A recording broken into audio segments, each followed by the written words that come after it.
This is In Their Closet Podcast. Welcome to In Their Closet. I'm your host, Elle Moore, and today we're joined by the Champagne Wives Podcast. Hey. Welcome. Hi. Thanks for having us. Thank you so much for having us. Absolutely. The Champagne Wives Podcast is a place where girlfriends can chat, laugh, and hatch plans together to conquer the world, all while sipping champagne. These ladies discuss how their experiences as wives, mothers, and entrepreneurs and HR professionals have shaped and fueled their pursuit to have it all. Welcome, ladies. I am so excited to talk with you guys today. So are we. We're so excited to be here. Champagne Wives Podcast. I mean, the name itself sells me. I mean, sells a lot of people. Right. Champagne and a big old diamond ring. Come on. I met you guys at Adam's podcast, the Cultural Distinct podcast. I was coming in to do a show. I think you guys were leaving. So let's just get down to the nitty gritty. Of course. Are you guys from Houston?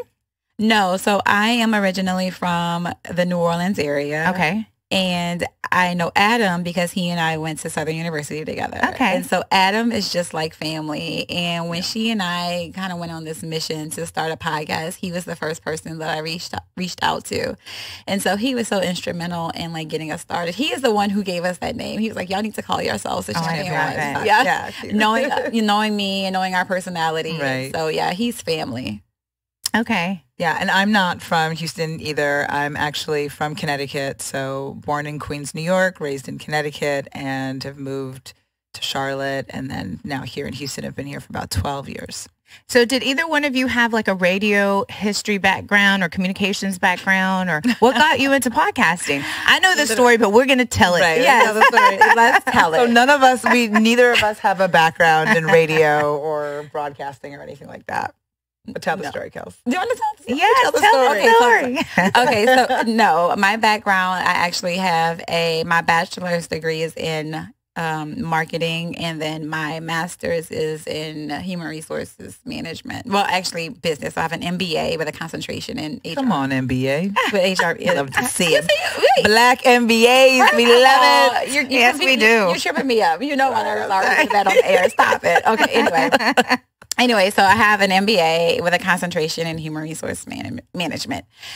And so I don't know, like it just came about one day. She and I kind of sparked up this friendship. And so to tell that story, we have to tell the backstory. So she's my neighbor. She lives across the street, and she lived across the street from me for years. She was in the neighborhood first. Me and my family moved in afterwards, and we would see each other. And but hold on, there's a lot of talking going on right now, and I feel like when we are behind the mic, we're supposed to pop the bottle. Yes, we brought. What is this right here? Yes. Okay, I thought this was some branding.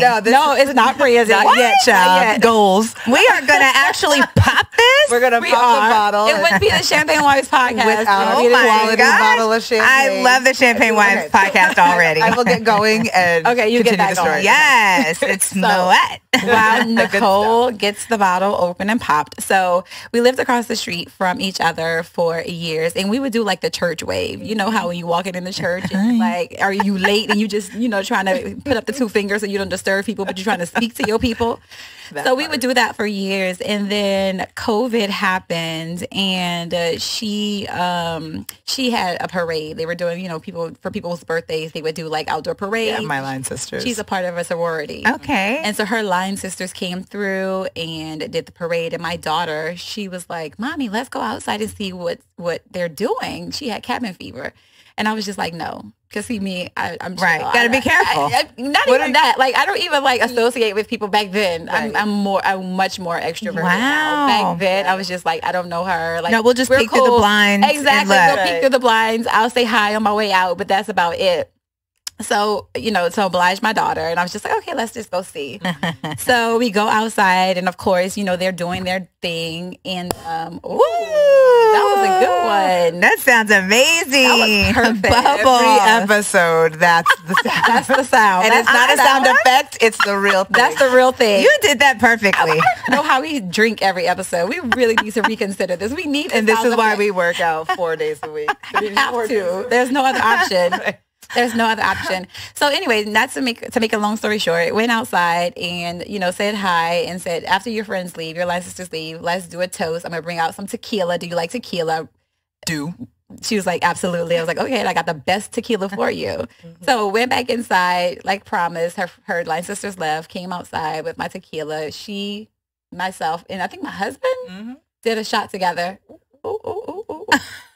on the street. Wow. And from there, we were like, let's just you sit on your side of the street. I sit on my side of the street. Let's just come out for a happy hour and drink wine. And that really kicked off the friendship. And it went from 0 to 100. To 100 real quick. And that's how the idea from the podcast came about, because we found out that one had so many things in common, and we really were, I don't know, it's just such a hilarious, organic funny friendship. Well, cheers. Cheers. I love the way this podcast is starting out already.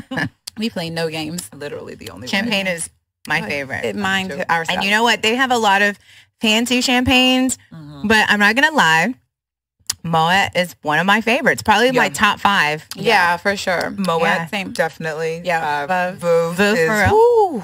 Yep, for real. I love that one too. It depends. It's 1 and 2. This has actually become 2. I didn't like it at first, but now I really like it. So this is actually number 2. Okay. And what would be number 1? Veuve? Oh, Veuve. Yeah. For sure. Love. I did last year I went and did their picnic. Have you guys went to, they have one in New York and then they have one in LA. California, yeah. Definitely. Yeah, we want to do that. Yes. And that would be out so our cool. 2023 event. So calendar. Let's back. Is it Veuve or Veuve? Because I thought it was a Veuve, like love. Yeah, that's what they tell me. It's like love. Yeah, Veuve. Veuve. Yeah. But people be like, when I say Veuve in restaurants and stuff, they're like, correct. Veuve. Yeah. But they don't know. They don't know. Yeah, they don't know. I grew up pronouncing it Veuve, but then when I met you, you said Veuve, and then I was like, oh, okay, so it's Veuve. And so I've been saying Veuve, but then every once in a while I slide back into Veuve. Veuve, me too. Just to like not go against. Just to let people know I know both. Yeah, exactly. I can do it both ways. Right. So when we went to the event, I made sure to ask them, like, this is their event. How do I say this? Yeah. And they said Veuve Clicquot. Veuve. Okay. Veuve Clicquot. So it's a Veuve Clicquot. Yes. Okay.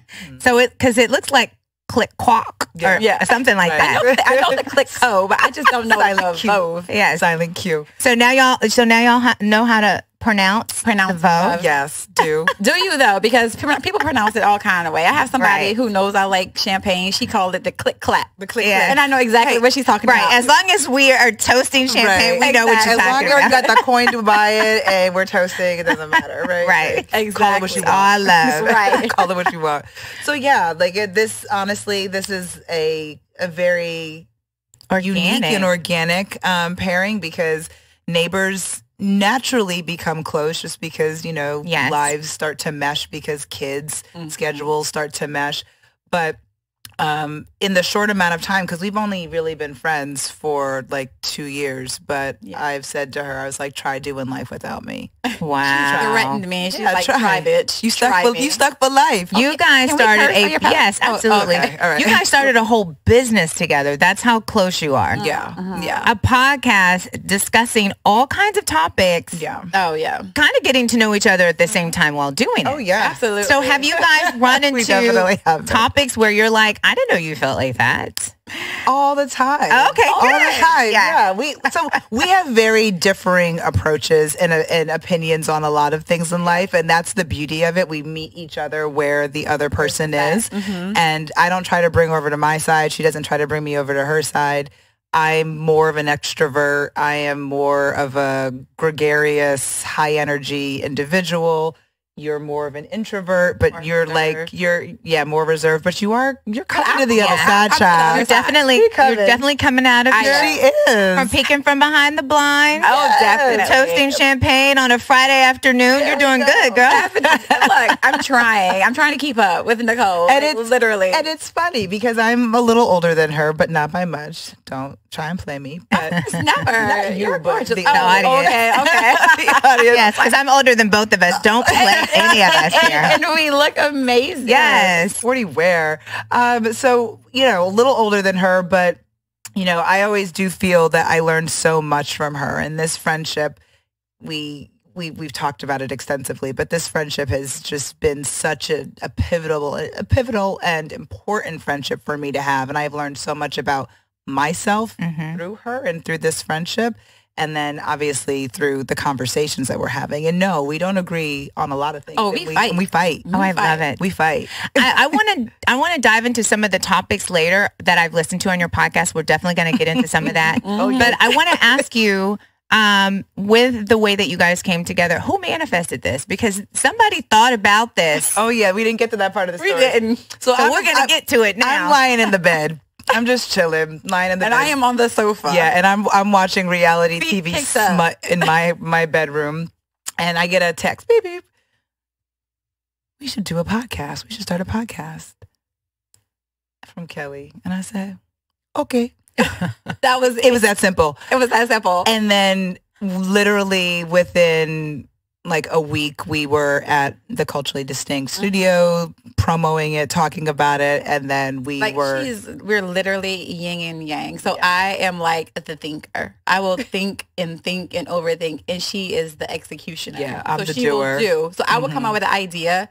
She will bring it to fruition. That's the Virgo Taurus energy for sure. Yes, I love that. Definitely. Yeah. Like that is our energy really on everything. I like that you guys are opposites because it does help. It helps that, I don't want to say opposites, but it does help that you have different personalities. We complement each other. Yes, because you even though you have some things that you're different about, you also have things that you're very much alike. Right. But I do like that you're very confident in your differences. You're able to work around those differences. And so I guess when I speak about the manifestation, I definitely know the podcast is the probably the fruition of that coming together. But this female friendship, this Black woman friendship, you know, these two wives that came together to do business together, this is not just like a business. This is not just a podcast. This friendship, that doesn't happen all the time. And you know, Black women, like, we love our girls, but it doesn't always work out that way. Yeah. How did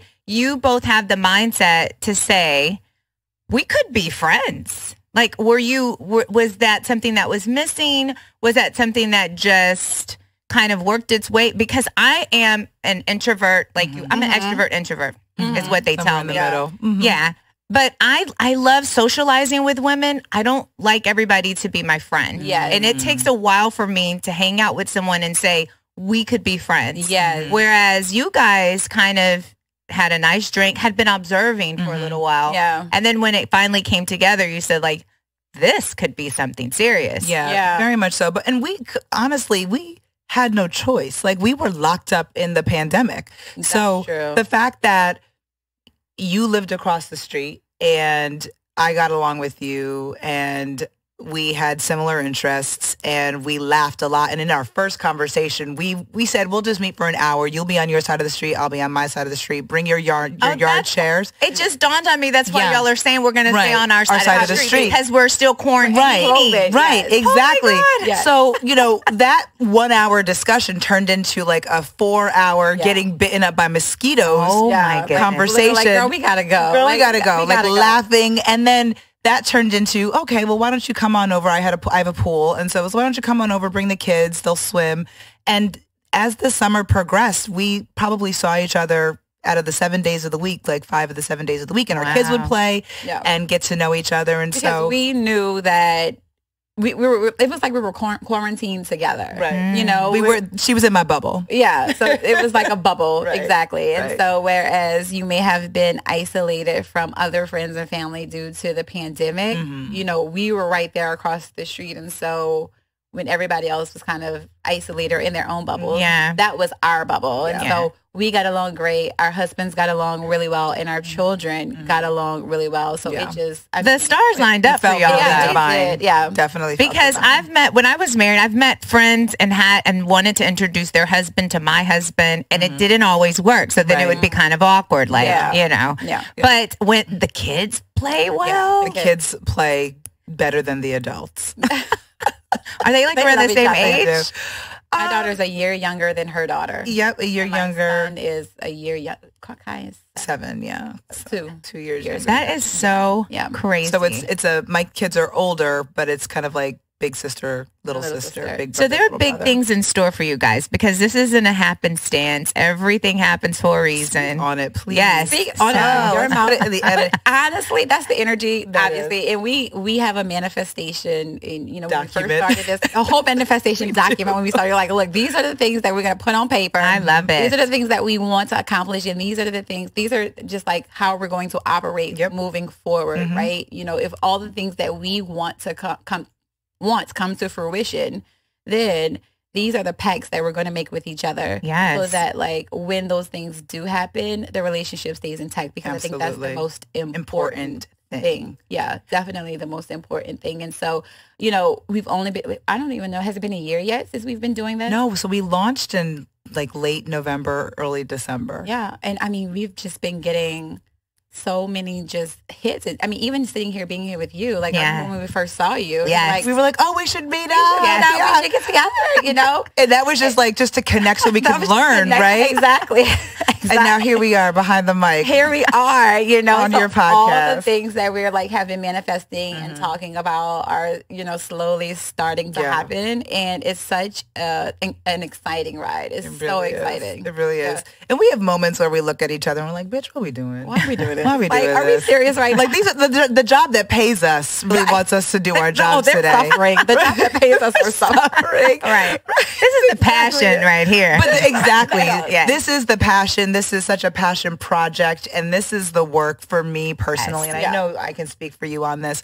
But when we wake up and we text in the morning, she texts me a sunshine, I text her the chickadee coming out of the egg, and we start talking about the podcast, right? And it's like, okay, what's the reel for today? Yes. What's the post for today? And that's the stuff where like my eyes light up. I know her eyes light up. It's top of mind for both of us. Yeah. What's not top of mind is what's in that Outlook inbox. What's the first meeting of the day? No. What's top of mind is what's that post? What's that reel? When is this clip going to be ready? What's the caption? And we love this. Yeah. We genuinely love this. And what we talk about, I mean, this is us. And when we started, we said we wanted it to be genuinely us. And, now we get caught up in like the clips, because the clips are just like clickbait. clickbait. Yeah. Clickbait. But what we tell people is you have to listen to the entire episode to get an idea. This is what we're drawing your attention to. Exactly. Go click on the full episode. Right. That's why we always say link in bio. Yes. Follow for more. But Right. like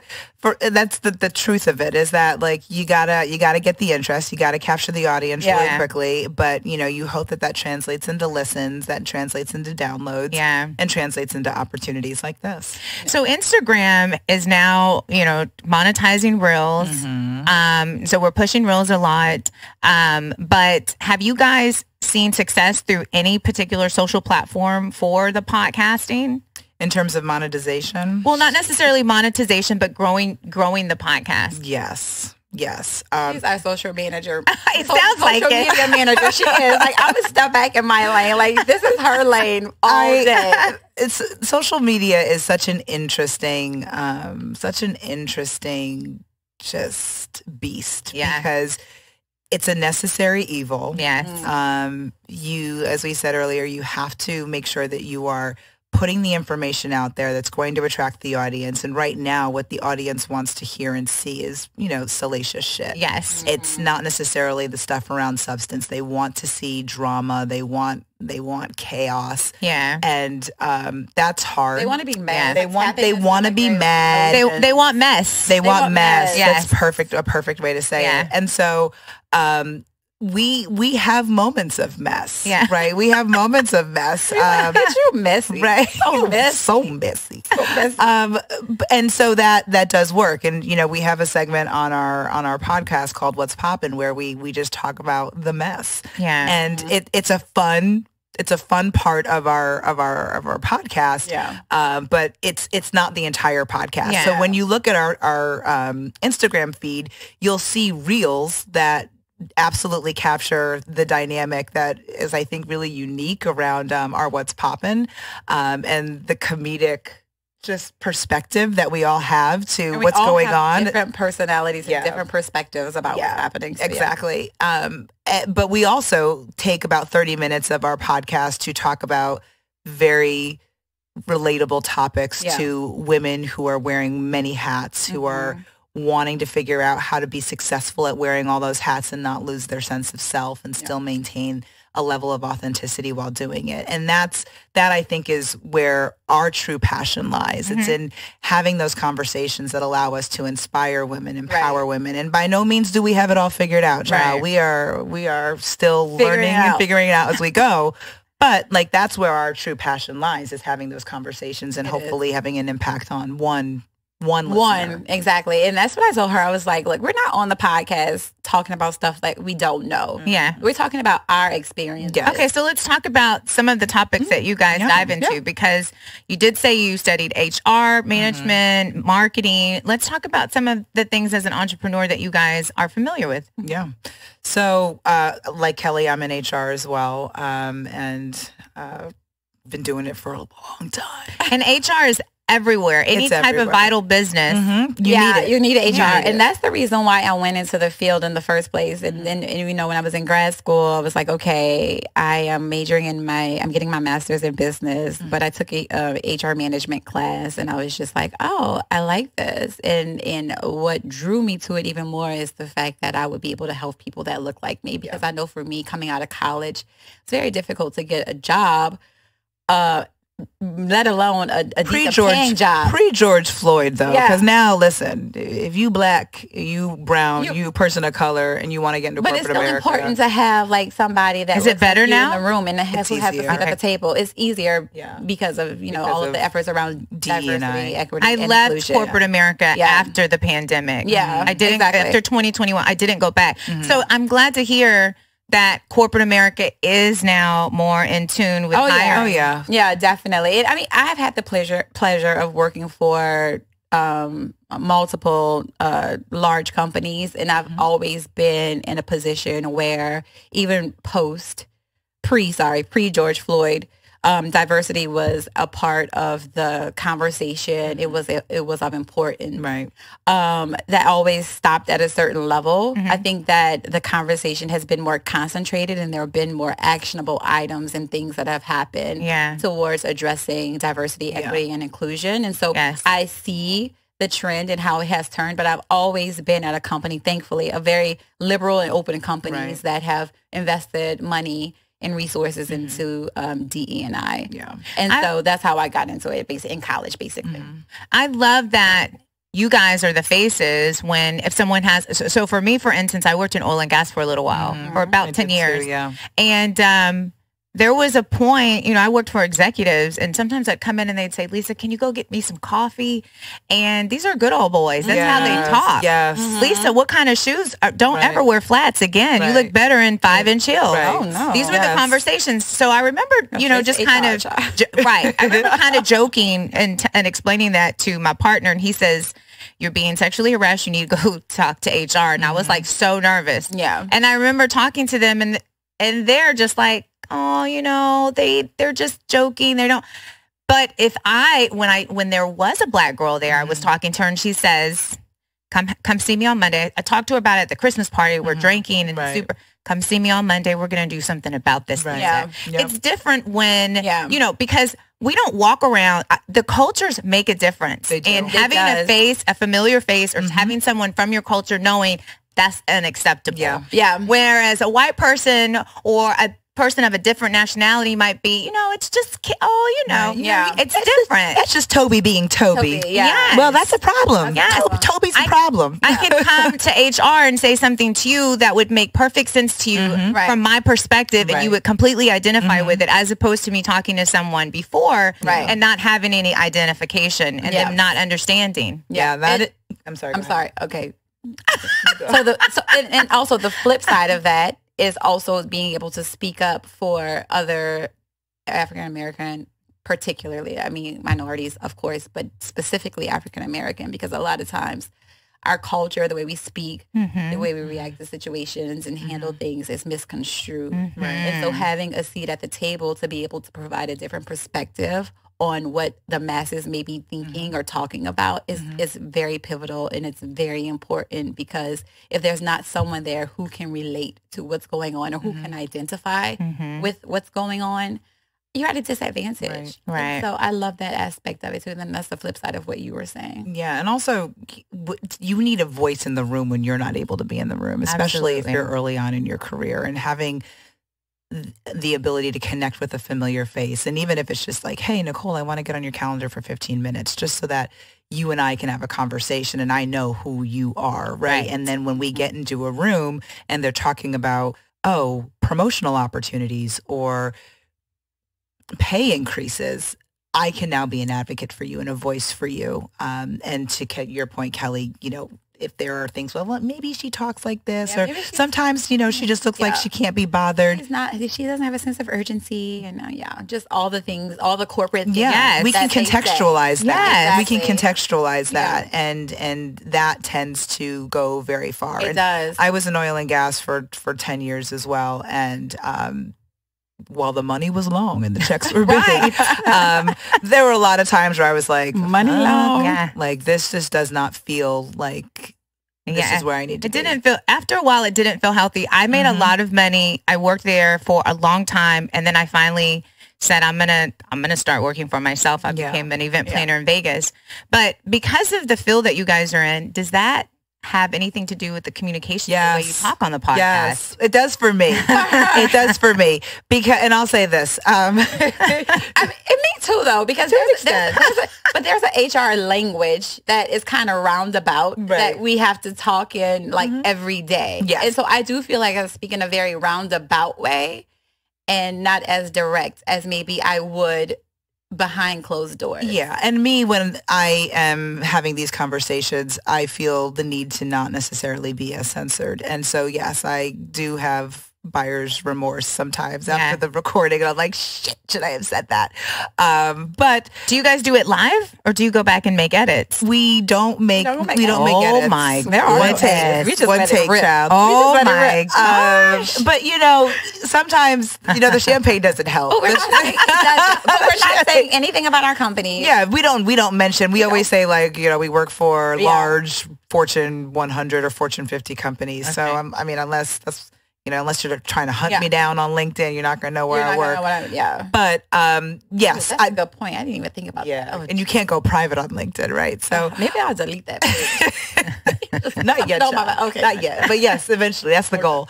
But yeah, it absolutely plays an impact on how freely we speak about certain topics. I think there was one time where I went completely off the rails, and if my employer heard it, not because I was saying anything about the employer, but what I said, your views, it was probably something that goes against, like, it could I think it could have them question how capable of an HR professional I am, right? And so, and you kept it. Yeah, kept it. Let it ride. No one said anything yet, and that was season 2. So wow. I did an interview with a girlfriend who's in media relations, corporate media, and Adam was asking us about the COVID shot and our opinions on that. And that was like, you know, right after coming out of. And so, you know, we were just voicing our opinion, and it's poison in there. We were just, you know, having fun, drinking. And then when she got home, she said, you know what, Adam, can you take that out? Adam says, we're live. We don't make edits. And I was just like, Adam, I feel bad, you know, if she gets in trouble. So Adam politely removed that part. But are there any topics that are off, or everything goes? Do you guys say, like, we're not going to discuss this? Yeah, so I discuss everything. Okay, good. But in a very roundabout way. Okay. Like, I am not going to go just overboard in what I say. I'm very thoughtful. Now, sometimes maybe when the alcohol gets in, but that's usually at the end, and we're talking about that's normally what's popping. That's what's popping, and that's popular when you topic. unleash. Exactly. But that's when I unleash. But we're talking about popular culture at that point. Like, did you stop drinking with us? No, my cup, y'all. Y'all had 2-3 cups. Y'all gave me this one rinky-dink ass cup. I can't. There's nothing else that can go in here. You want this? You want the second one? Nothing else that can go in here. You want the bottom of this one? Yes, because first of all, yes. And then use this one here to keep it solid. Grab me that one, please. This will keep it full. Okay, thank you. Because the way I'm struggling. There you go. I'm gonna pour me up. Here. So things that I know that kind of go against the principles of the company, like obviously race, gender, sexuality, all those things, I try to be very cautious when I speak about it. It's not that it's off topic. Okay. But I won't say anything that's too brash that'll get me in trouble in from a corporate perspective, like a company perspective, my job. But they're not checking for me, child. Your job isn't checking for you. They're not checking for me. They're really not checking for me. Mine's checking for me. Mine's checking for me. You guys are saying this. I love that you're not necessarily PC. No, we're not. I mean, there was a quote that I said, we just gonna say, I said masturbation is a form of mindfulness. But see, that's personal. That's a personal thing, right? A company that could use against you. Oh, right. But she was asking just in general. Yeah. Topics, is anything off limits, right? Yeah. And so, there are certain things that I don't really go into detail just around like my marriage, right? I don't really go into detail around that. Like I don't go into too much detail around my kids. I feel like at the end of the day, I love those that things you're are saying off that. limits. Those are off limits. And I know you do the same. Like we talk at a very high level. Our kids played. We went to a birthday party or we had the kids over, did a pool party. But that's really the extent of it. Like I'm not going into details around like fights that I have with my partner or anything like that. No. That is a cool thing just in general as a woman.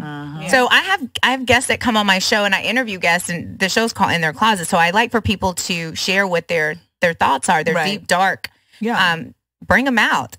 But a lot of times, so I went through a divorce and I would get asked questions sometimes about my ex-husband and I just said, you know what? I would want him to speak only the best way of me. So I prefer when I do talk about him, because people are like, why you divorce him if he was so amazing every time you're talking about. But I just I have nothing negative that I want to say about him. Right. And the same thing goes for my family. There's just certain things I protect. Yeah. Certain things I don't want to just, like even when it comes to social media, there are just certain pictures I don't want to share. So I'm so glad that some things, even though like, we'll talk about, whatever. Some things are off limits. Yeah. Some things are off limits because, like I said, the social media beast is ruthless. And so what we know to be true is we post a story or we post a reel, we tag our individual pages so that we can share it. When you go to our individual pages, you're going to see things, right? And you'll see my kids. You'll see, your kids.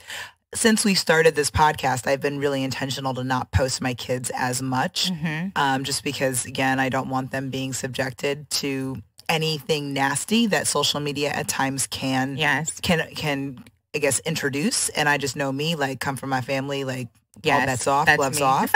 So that's kind of where I draw the line. But I think for me, this journey has been so important because it's allowed me to really find my authentic voice.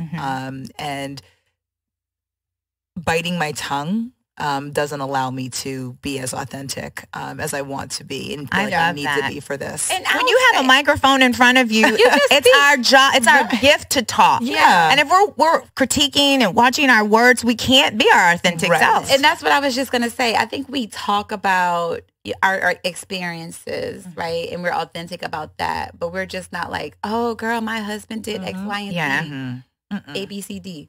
Like, we talk about our experience. We'll do that off the mic. But not on the mic. Right. So what we're saying are based off of our experience, some past, some present, right? But we won't give details about who, no specifics. Right. Even when we did an episode, I can't remember what we did an episode about, like, but we were talking about exes.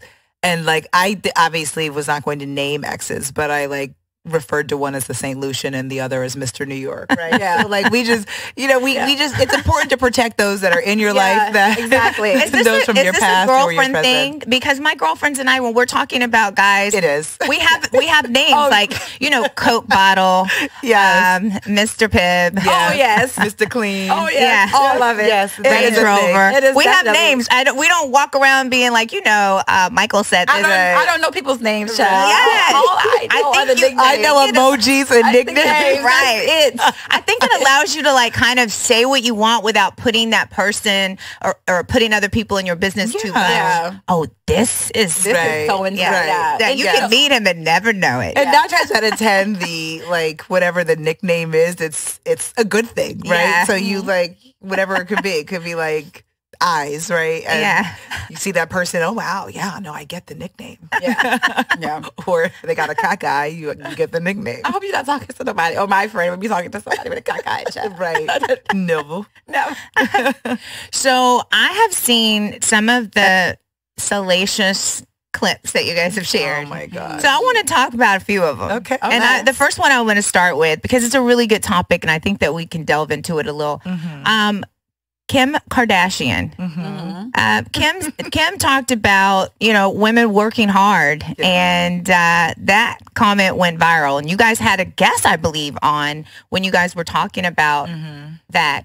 And I think she shared some statistics even. But what was your opinion on Kim's perspective when she was saying that, first of all, people don't think that Kim is a hard worker because of the reality TV show, and that maybe her perspective was from a privileged perspective. So, what I'd like to share with my audience what you guys were saying. So her comment was like, women just need to get off their ass and work, right? You want to go first? Yes, because I'm not going to be as thoughtful as you. Like, I am not. Go ahead. Because first of all, I think she hates when we talk about the Kardashians. She can't stand it. I really cannot stand pop culture. I engage just for the fuck of it because it's a part of our show was happening, and we post those clips. But they probably come up a lot. They do. They come up so much. More than she likes. I think she's privileged. I think to a certain degree, us as women, beautiful women, are privileged. Yes. I think she does have a high level of privilege, and I think that she lives a very good life. And she and I talk about this all the time, like our backgrounds, right? And like where she came from and her family dynamic and mine. They're different. They're different, They're really right? different. They're really different. And so I don't agree with what she said, because I am of the understanding that a lot of people cannot pull themselves up by the bootstraps and just make it to uber celebrity like she did. It takes a lot of support, and it takes having people in your corner, people pushing you. There are people who don't have food to eat, don't know where their next meal is coming from, being abused. And, there's just so much going on in the world. And no, that's not my story. I can empathize with that because I know that it happens every day.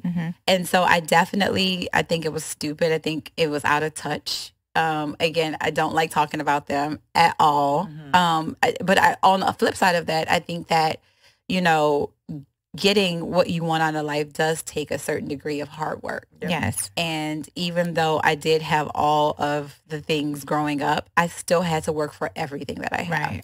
And it was not overnight. Like, it took me years to build up. It was like building blocks, right, to get to where I'm at now at 40. Yeah. And I think a lot of people do want like the microwave success, but that does not happen very often, if at all, right? And so I do understand the value of hard work as well.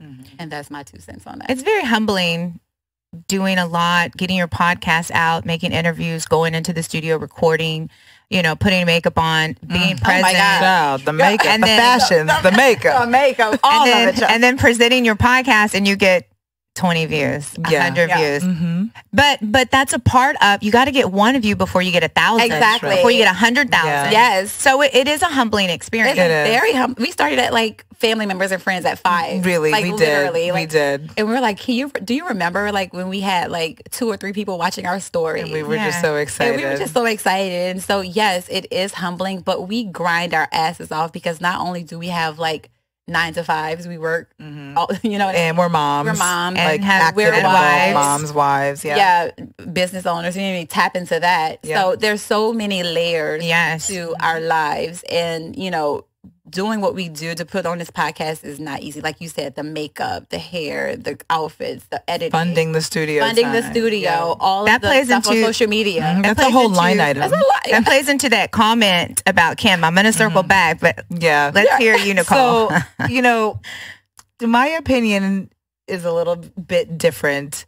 So Kelly described, yes, we have 2 different backgrounds. I'm the product of 2 migrants from Jamaica, and like they came with nothing. We had nothing. I grew up with very little. I won't say nothing, but with very little. Okay. But the focus was on education. The focus was on making sure that you were nose down in a book so that you could have the life that you have today. Right. Yes. And so feel very blessed that that was the one thing my parents knew. Like, we can't give you all the things, but what we can do is fund an education for you so that you can eventually afford all the things. All the things. So when I hear what Kim Kardashian said, I do agree that it is important that you grind. It's important that you hustle. It's important that you put the work in. I do think that there's context, right? And you look at the world today, and you look at the city girl like culture, right? Oh my you goodness. look at the fact that there are a lot of women who are just trying to get flued out, and get bags, get trips and shoes and all this, and not have to work to do that. These shoes, these red bottoms, these look like the So Kate Louboutins. But these are self-funded, right? Like, these were not like a purchase that some man, but that, my husband got me. No, like, he was with me when I got them, but I bought them. My card got ran. So I do understand the comment in that context, right? But I do agree with what you're saying, Kels, in that she came up she was born into privilege. And so when you're born into privilege and you don't really know what hard work is, and in her mind, she really believes that she worked. I mean, I'm a Kardashian historian. She really believes, I worked at my father's law firm, and my first job was she's delusional about the way she came up. Okay, so I'm going to come back to my comment that I slid in there earlier. Putting on makeup, getting dressed, you got a glam squad, putting your kids, you got a stylist that you pay, you got a nanny, right? But for women who have money, who have chefs who cook, and who have housekeepers, that's what money is for. Right. You start delegating those responsibilities. It doesn't mean like I'm gonna just relax. Right. So I would agree probably with your statements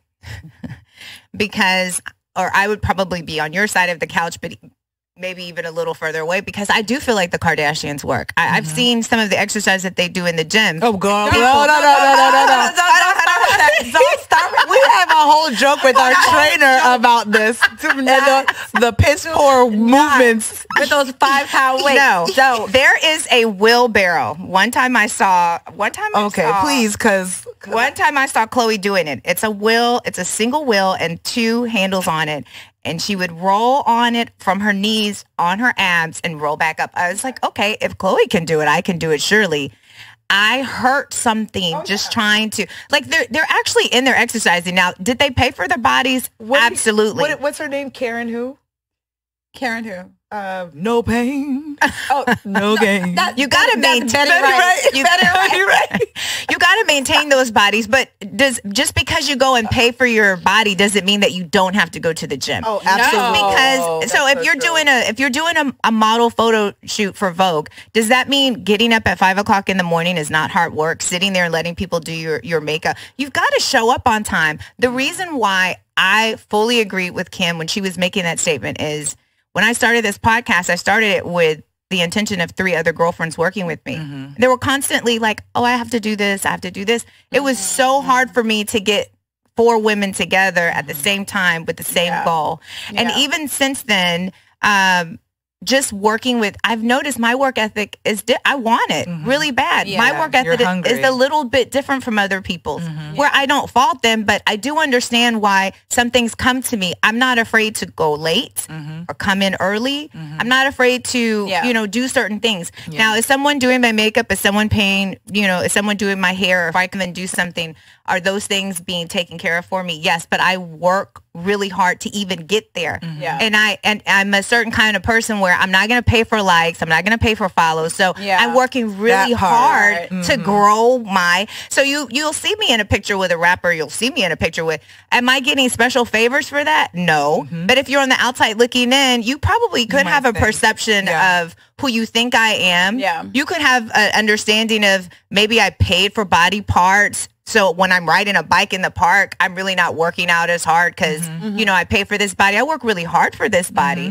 So I think that our perspective on hard work is probably relative. So I have a girlfriend who is from Houston, moved to LA, and was in the mall and met famous comedian, actor. And a few years later, they were married. She has beautiful children now. And those children have grown up in a privileged life in Hollywood. But it would be really hard for me to see them successful and then people say, well, you're only successful because your father was a famous comedian. Those girls are studying, they're getting their college education, they get up and go to work, and they're earning, all of that themselves. So if they were to take off after that, is it because their father was, has a star, or is it because after that foundation was laid, they've maintained it, they've grown it, and this is who they are today? That's my argument. Okay. So I was yelling at my phone when I was watching it. Okay. Now, the girls, your friends' girls, they worked for it, right? But their dad and their mom afforded them the opportunity to be able to go to school, no worries, probably not have to work, and all they really have to do is just focus on their studies. Right. That's one thing all in itself.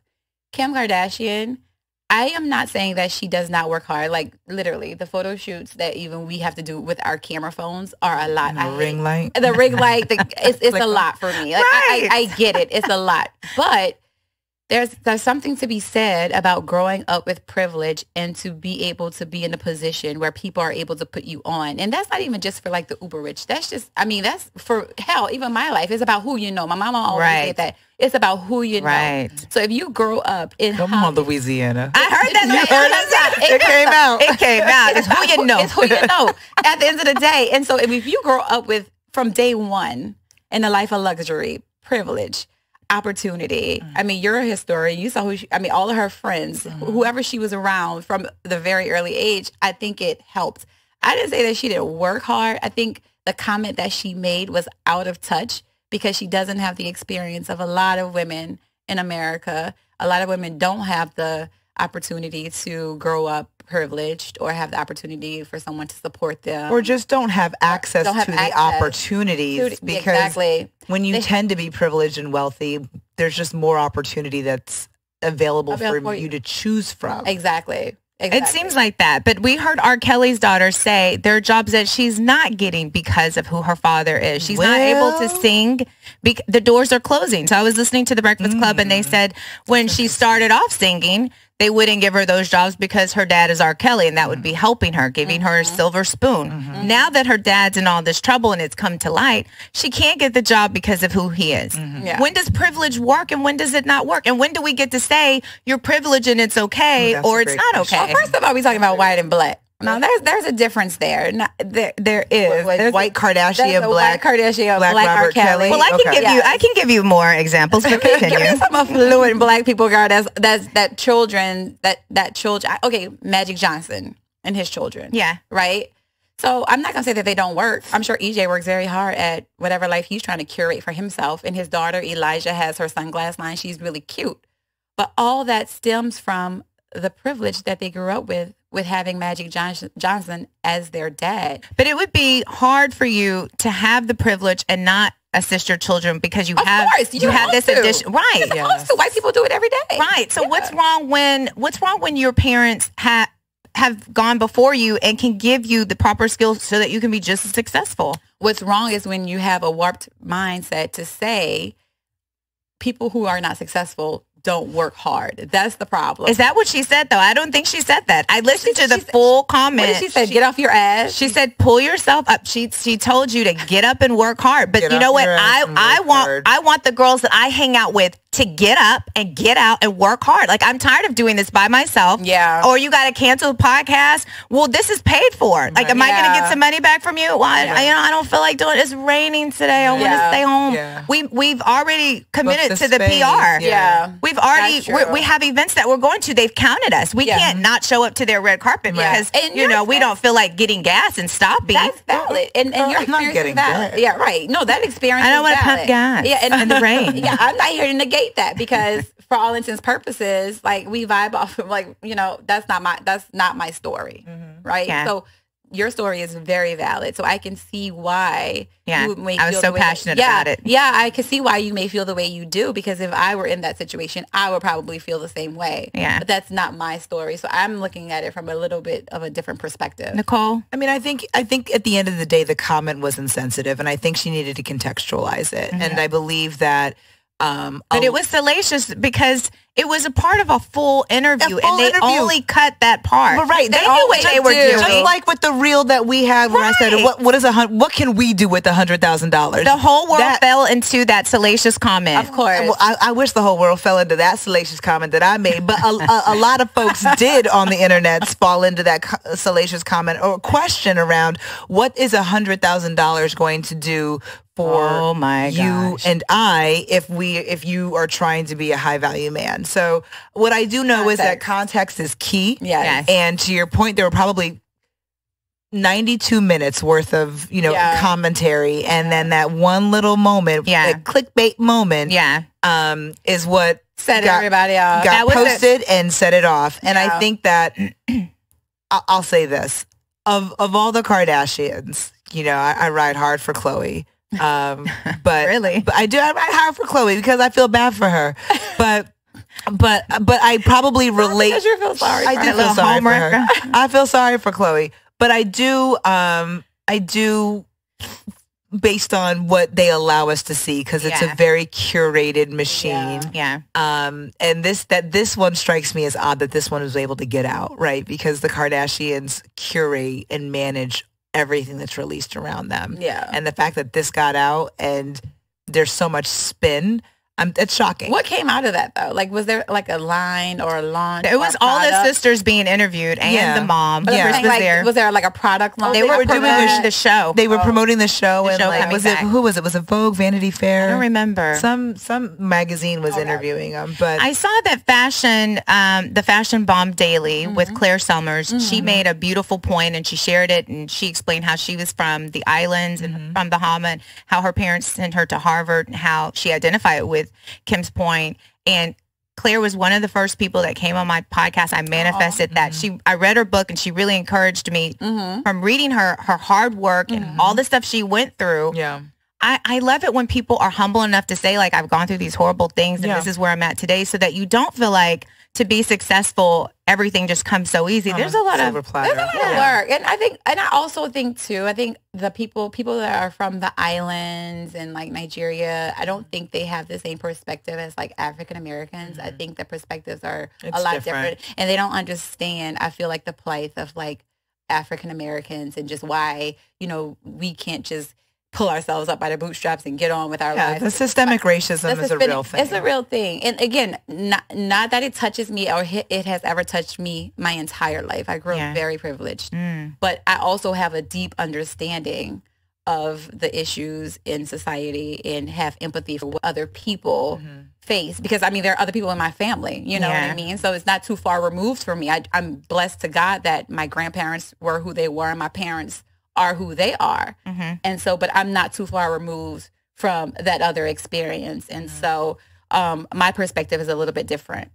Right now, what's trending is T.I. His son has been arrested, and T.I. just posted a clip. He said, please don't tag me to let me know that I need to raise my son better. His son, most people would say his son has been raised in a very privileged lifestyle. He has the opportunities as a rapper, concerts and all that because of who his father is. His son has been arrested, and T.I. says, at the rate that my son is going, he'll end up in prison. Sometimes the privilege, even though everyone is clapping at Kim for being so privileged, sometimes that privilege goes the opposite way. And I've seen it personally. Like, you want to give your kid everything because you didn't have it. And sometimes your kids grow up entitled, or they don't understand the huge consequences to their actions because they've grown up in such a privileged lifestyle. You've always swooped in and took care of them. They don't understand that.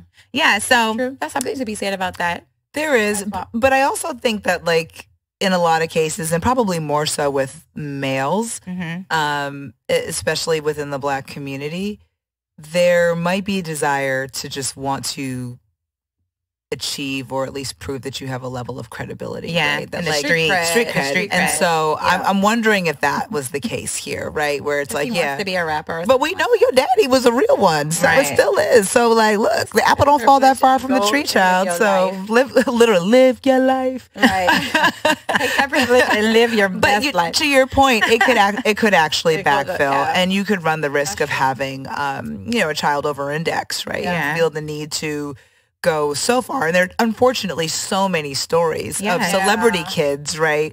Who are on drugs, White kids, overdose, black kids, commit suicide. exactly, who just do too much to try and distance themselves from this world, or the world that they're in, or unfortunately have too much access to the wrong type of opportunity Too soon. and too soon, and it just, addiction's a real thing, and so, and it doesn't have to necessarily be substance, right? Now, I want to talk about another topic that you guys were speaking on, and that's the $100,000 for high value. That's what over here. Ooh, I saw that, and I'm you looking at egging the me on, phone. People were lighting up on social media. Oh, there was big man. Oh, I was like 100. Are you kidding me right now? No. Okay, so let's talk about it. Right. Come on, break it down for us, Nicole. Okay. Well, so here was the perspective, right? Or here was the broader conversation, right? We were talking about like, what the fuck's a high value woman? Because there's a lot of narrative right now around high value women. Right. And so we really took an opportunity to kind of flip it within the conversation. And I know we're going to have more discussions on it as the season progresses, but what really is a high value man? Because high value women, when you talk about it from a women's perspective, we are focused more on how do we make sure that it's more internal. Like, how do we make sure that we are the best version of ourselves and we're pouring into ourselves and showing self-love so that we can be ready to receive and attract and manifest the high value man. But for men, it's really about, like, she has to be fit. She has to be it's all this. physical. She has to get in- physical. she has to get in She has to line. get with the program and all this She shit. needs her So- real hair. Yeah, all of the mess. The Okay. mess of It's the in mess. here, child. She said, like, it's in here. They like the braids, child. Right, they do.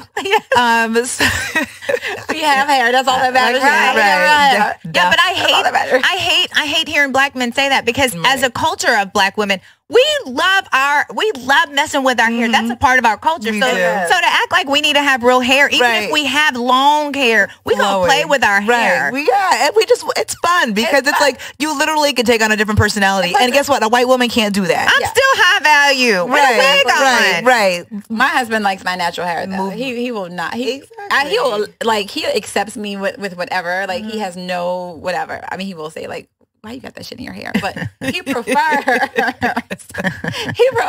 my natural hair. But okay, go ahead. Yeah, so the comment really was around, so when you listed some of the things on the short list of what makes a man high value, one of them was that they have to make six figures. And I Like said 3 to 5 years of consecutively making six figures. And so I said, all right, so like a high value man who's making $99,000 for 3 years Like is not considered 99,999. Are they not considered high value?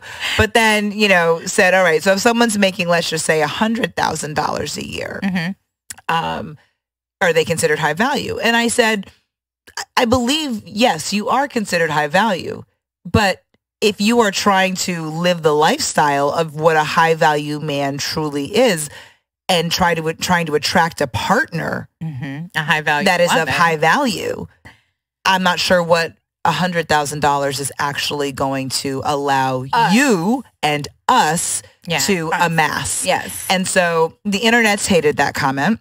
Yeah. They hated it. And they were like, well, what are you bringing to the table? I'm like, I hate that question. I'm like, well, actually, the table actually is what I'm bringing. But the ones that the guys that get it, get it. Yeah, the guys that don't. Right. And the girls that get it, get it. I've noticed that too. Yeah. So a lot of debate. Yeah. A lot of debate. A lot of And she also said it wasn't just $100,000, six figures. It was like where inflation is. Yeah. Like $100,000, like literally After taxes in the state of Texas, that's It's nothing. $78,000. Are you shopping for groceries? Yeah, Are you going that's on a like date? that's like check. You can still be paycheck poor. Right. Exactly. Yeah. I forget what it's called, Yeah, but for rent. you're literally living from check to check. And in the Yeah. state of Texas, where we have a tax rate of whatever the percentage is with no state tax, that's $78,000 after taxes. Okay. In New York, in some of these states like California, that's maybe $34,000 a year. Child, you want food stamps, EBT, WIC, and these are just facts. Yeah. These are just facts, and people get mad about the facts. Emotional, they get emotional about the facts, deep in their feelings you about know what facts. I say, a hit dog will holler. A hit dog will holler. A hit dog will holler. So let me ask you, if your girlfriends came and they said, I met this guy, he's great, he checks all the boxes, he's a school teacher here in Houston. He's a good man. He's a good man. Like, I'm really liking him. Would you encourage that, or would you say, girl, you can do so much better? Does he make you happy? Right. Does he make you happy? And if he makes you happy, then run with that. Love that man. Because at the end of the day, a high value man should not be confused with a good man. Right. And there are a lot of great men out there who don't make additional context to this too. Okay. Because when I did my research on the worldwide internet, it was what the late great Kevin Samuels, not the great, but the late. So the late Kevin Samuels, that was his parameter. That was his short list. That was his short list of what makes a man high value. And wasn't that a hypocritical list in the end? Yeah. Yeah, it was. Yeah. And that's the irony. whole point. A hit dog will holler. A hit dog will holler. And that was the whole point. So they missed all of that conversation. They did. And They just always listened. do. But I mean, that's the point of these snippets. Thank you, Chap. You're welcome. But that's the point of these snippets. Yeah, it's to grab an audience. It's to get, and I hate that we actually are feeding the beast. Yeah. But at the end of the day, this is a part of the conversation that we have in our episodes. And I think that to answer your question, at the end of the day, if you have a friend who meets a school teacher, but he's dicking you down, he makes you happy, he's making sure that you want for nothing. He's a partner. He's accountable. Yeah. Yes. Get on bended knee. Okay, wait a minute. That was the topic. Didn't you guys talk about women proposing? Now, did you just say get on bended knee? I know you didn't just say that. I'm lying. I'm very much lying. Because I heard that podcast. Do not get on bended knee. I mean, get up. Please, child. Listen, Girl, we're not wait doing for that. the school teacher to propose. Yeah, we're not doing that. And the context of that, even that comment. Look, my mouth. This is what I'm talking about. The context of that comment was, hey, at the end of the day, if you get on bended knee and ask this man to marry you and have a whole ring and open up a velvet box. Whoa. Not a velvet box. But this is what it plays out to be. Descriptions are killing me right now. You got to understand the power shift. You are in your masculine energy. Yeah. You are chasing, you are not attracting. Right. And as women who, I have grown up in my masculine energy. That is something that I am continuously working on to move away from that and to really just live in and love being more in my feminine energy. Yes. And getting on bended knee to ask a man to marry me feels like I am chasing something rather than getting what God believes I should be getting, right? Yes. And attracting what I should be getting. And so if you want to show all of your cards, that's fine. But understand you are wearing the pants. You are wearing the boxers. Losing the power. And you'll probably have to maintain that for, right. for the rest of that relationship. And then as a woman, there are going to be moments where you want to lean into that feminine and you just want to be like, hey, you take care of it. Right. And that man's going to be like, I don't know what to do. Right. You've handled these moments and these things for years. So how do I know how to operate and handle things? Yeah. So you got to understand what in that moment, you getting what you want, what that means for you long term. Short term. And short-term happiness, proposing to him to get the ring. And now that you've got the ring, and I'm sure all of us know lots of women who compromised their self and their standards to get the ring only to be in a marriage that they hate. Right. So the marriage isn't the end all be all. No. I think if you meet a great guy, if he checks all your boxes, it's not up to others to define what you value, what you think is best and what's important to you. I'm starting to hate the word. We just had that conversation. I'm starting to hate high value anything. High value men, high value women. I'm high value because I know my worth. And my worth is knowing that I deserve to be with someone who makes me happy and who appreciates me, and I want to reciprocate that to them. You know, that now we're high value. I also learned a new word, soft. I love living in my soft. Yes. So we do too. We do too. Bigly. very bigly. And again, having spent a lot of my life in my masculine energy, Yeah.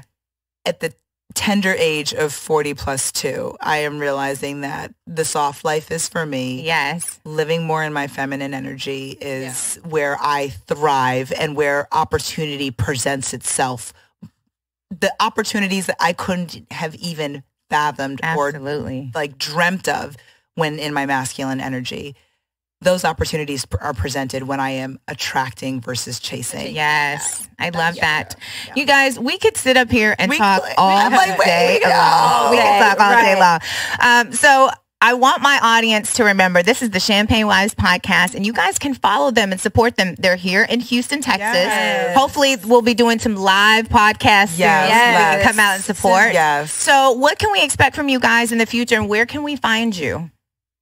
Okay, so okay, so what? Two questions. Two questions. Okay, what can you expect of shenanigans, honesty, authenticity, vulnerability, laughter, champagne? Those are the things that we're about, and fun. And we're just going to speak from our perspective. We're not here to be advice professionals. We're only speaking We're not from here to judge your life. Yeah, we're only speaking from the seat from which we sit. And I love that. If any of that resonates with you, then come on home, child. Yes. And join the conversation. And you can find us on Instagram at Champagne Wives Podcast. You can email us at champagnewives@gmail.com. And we're on Champagne Wives Podcast on Facebook also. Mm-hmm. Yeah, I love the authenticity, the transparency. Sometimes you guys are just saying stuff, and I am like, I love it. Because I when I go out with my girlfriends, those are the conversations we have. And sometimes we have different opinions because of the backgrounds that we come from. But it's nice to hear. I'm a preacher's kid. I didn't grow up with a lot of stuff. I like to hear my girlfriends teach me and tell me things. And I'm so glad that I'm in a place where I don't have to judge them. I respect them. I respect them because they've come from wherever they were at to where our paths cross, and I can receive what they're saying. Yeah. So I love listening to you guys. I love listening to the different opinions. And I love, Champagne Wives podcast. I'm glad that you guys are still going. It's so many podcasts that start. They don't keep going. That's so true. So I had to give you guys a minute before I brought you on. I want to make I sure. know you want to make sure. I know. No, but we just had this whole conversation because, like, in the car right up here, because there are so many podcasts that we that started when we did, and then you go check out their pages. Hey, what's their followers looking like? Like, we're on a break, and that was April, right? And they still on a break. Yeah. But like at the end of the day, like this is a passion.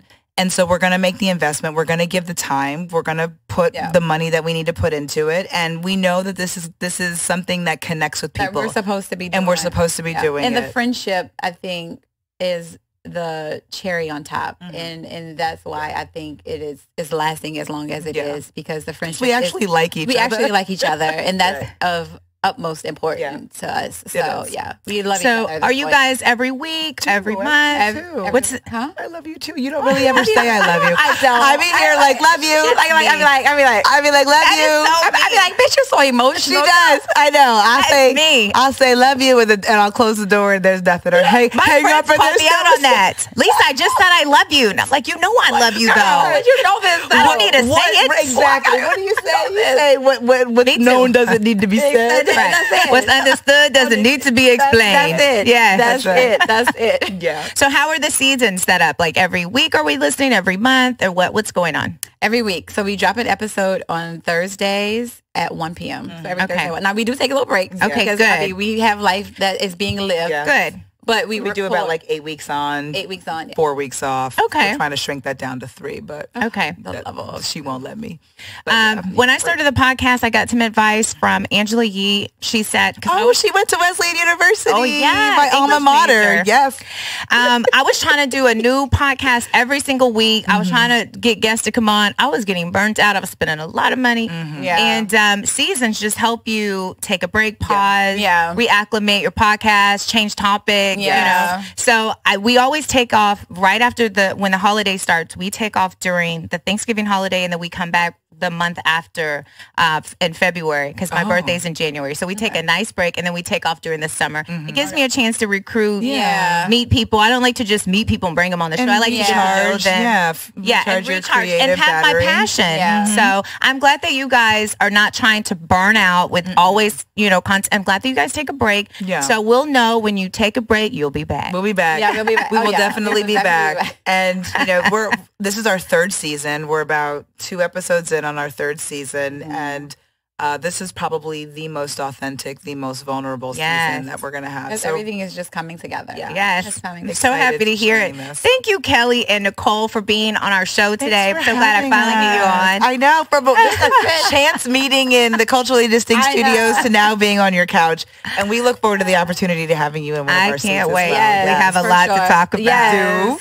So you guys tune in. Yes, to be continued. You guys tune in to Champagne Wives Podcast, and as always, I thank you for listening to In Their Closet. Bye. Cheers. Bye.